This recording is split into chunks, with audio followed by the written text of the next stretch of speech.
بسم الله الرحمن الرحیم. شروع کوم په نامه د الله جل جلاله چې ډیر زیات مهربان او پورا رحم کوونکی دی.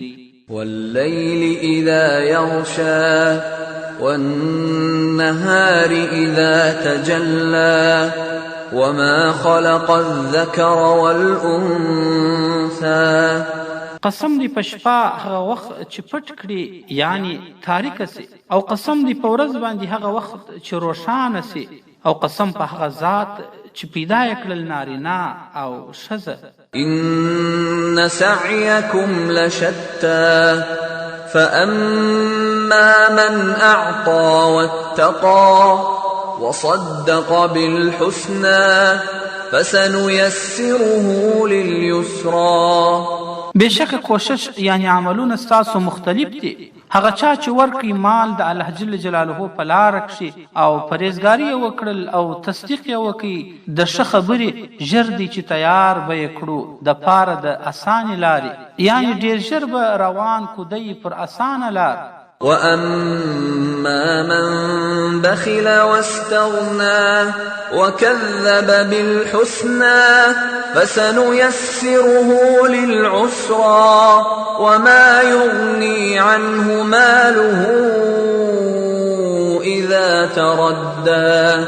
او هغه څوک چې بخیلي وکړل او بې پرواسو یعنی د الله جل جلاله څخه او درواغ یې وګڼل نیکه او حق خبره، ژر دی چې تیار به یې کړو د پاره د سختې لارې، یعنی ژر به روان کړو دی سختې لارې ته، او نه به د پاکوي د ده څخه مال د ده هغه وخت چې په کنده کې ولویږي، یعنی کله چې دی هلاک سي د ده مال به دی نه کې خلاص.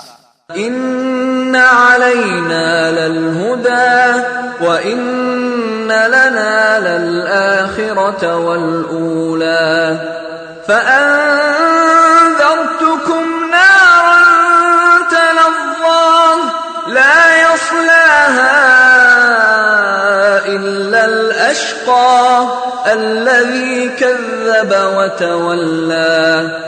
بشک پر موږ د لار د هدایت او بشک موږ لره د آخرت او دنیا. نو ما بیرولي ستاسو د وره څخه چې لمبې به وهي، نه به ننوځي په دغه اور کې مګر هغه ډیر بدبخته یعنی کافران، هغه چې درواغ ګڼي حق او مخ یې ځنې ګرځولی وي د حق څخه. وسيجنبها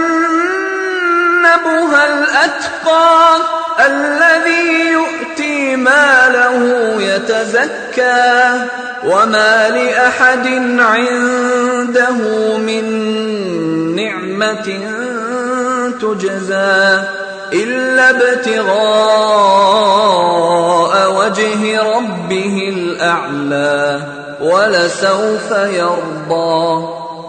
او لیرې به وي د وره څخه پرهیزګاره یعنی متکیان، هغه چې ورکوي مال خپل چې دی پاک سي او نسته د هیڅ چا د ده سره هیڅ احسان د نعمت چې عوض یعنی بدله ورکړي مګر حاصلول د رضامندي د خپل رب جل جلاله چې لوی دی او ډیر ژر به دی راضي سي د خپل رب څخه.